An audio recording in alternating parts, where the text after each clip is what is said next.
A huge thank you to my supporters for making this video possible.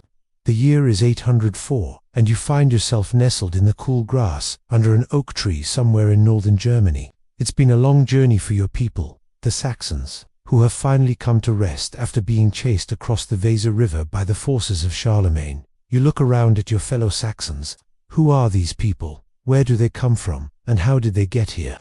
The Saxons came from the north, from the great northern German plain, also known as Germany. This region served as a cradle for the Saxons, shaping them in profound ways. But to understand how, we must go back even further.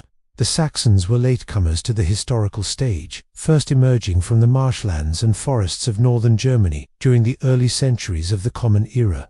They were not alone. They shared their home with a variety of other Germanic peoples, including the closely related Angles, Frisians, and Old Norse Danes. These groups weren't static. Instead, they were part of a larger dynamic web of peoples who migrated and interacted across Europe. For example, while we often think of the Angles as distinct from the Saxons, both groups were likely part of a larger cultural sphere known as Anglo-Saxons. Some scholars believe that the Angles may have originally been a subgroup within the Saxons before migrating east and eventually conquering England.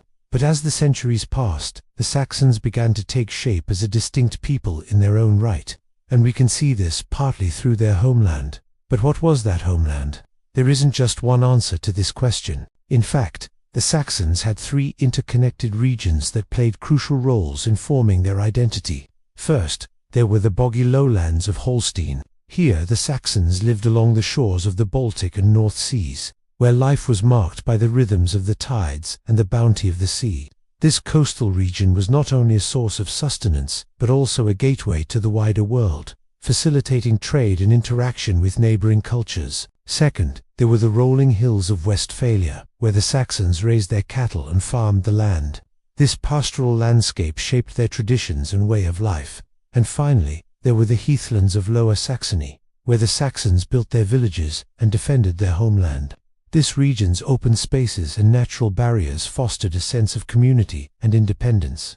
Now, each of these regions had its own unique character, yet they were bound together by the river Weser, which flowed from Westphalia to the North Sea.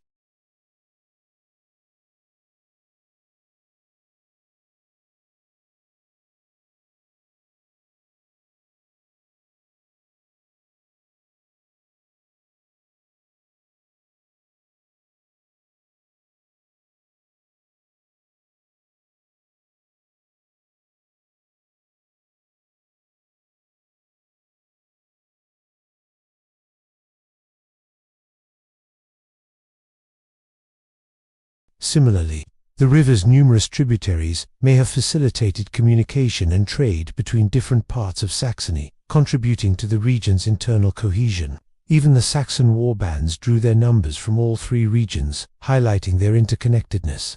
This tri-regional structure wasn't static, however. It evolved and adapted as the Saxons interacted with their neighbors. To the north, for example, the North German plain opened up vast possibilities for the Saxons, offering fertile lands, abundant resources, and new opportunities. However, this same plain also posed significant challenges.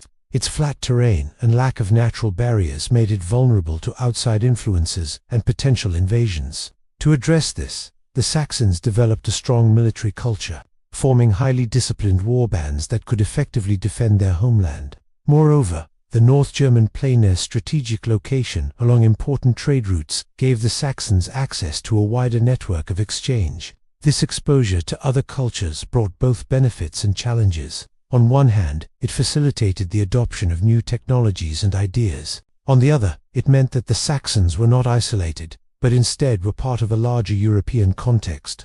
To make matters worse, the North German plain was also home to a multitude of rivers, which, while beneficial for trade and agriculture, also served as arteries for outside forces to penetrate deep into Saxon territory. Defending against such incursions required a unified and organized effort, likely contributing to the development of more centralized structures within Saxon society. And then there were the immediate neighbors of the Saxons. To the east were the Slavic Hirslings, known for their skill in horsemanship and military prowess. Further south were the Thuringians, Frankish allies who also posed both opportunities and challenges.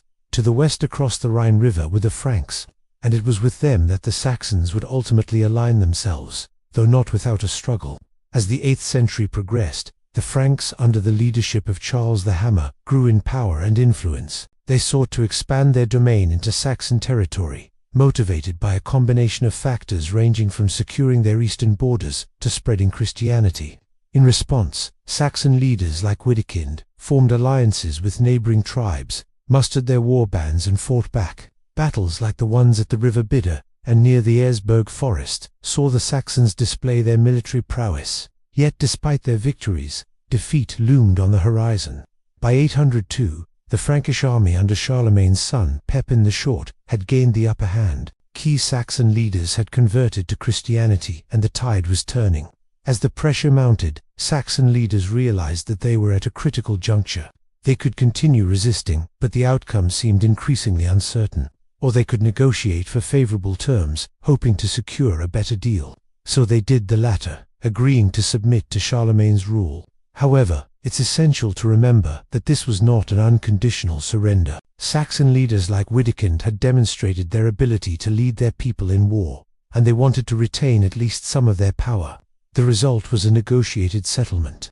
The Saxons paid a hefty price, ceding land and acknowledging Frankish overlordship, but they also gained recognition for their customs and traditions, ensuring that they wouldn't be completely absorbed into the Frankish realm.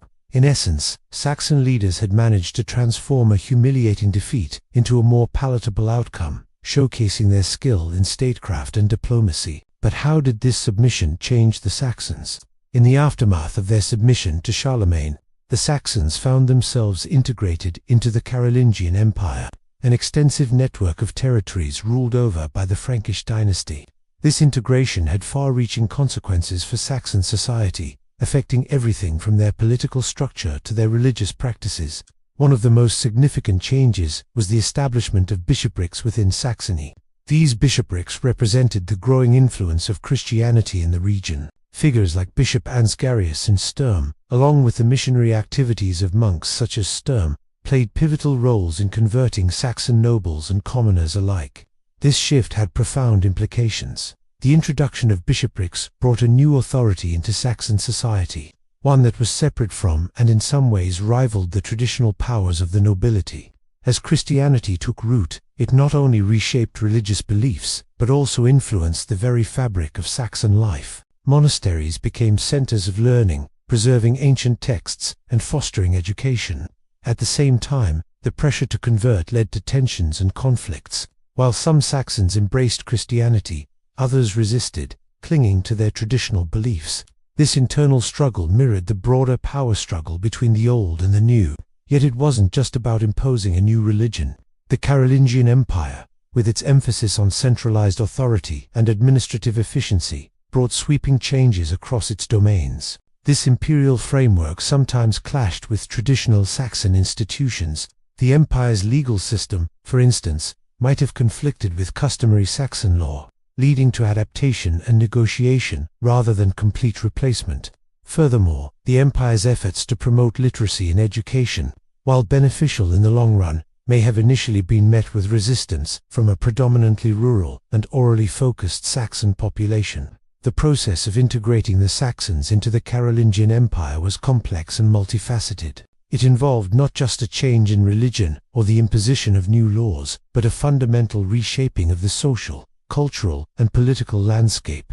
Within this context, the emergence of new leaders and institutions alongside ongoing conflicts and tensions painted a picture of a Saxon society in transition. But as we wrap up our tale of the Saxons today, we leave off in 804, with you looking around at your fellow Saxons. Now that you've learned a little bit about their history, what do you think? How do you think their past has shaped their present? What sort of challenges do they face? And what hopes and dreams might they have for the future? It's time to bring our story of the Saxons to a close, but not before thanking our supporters for their generous support.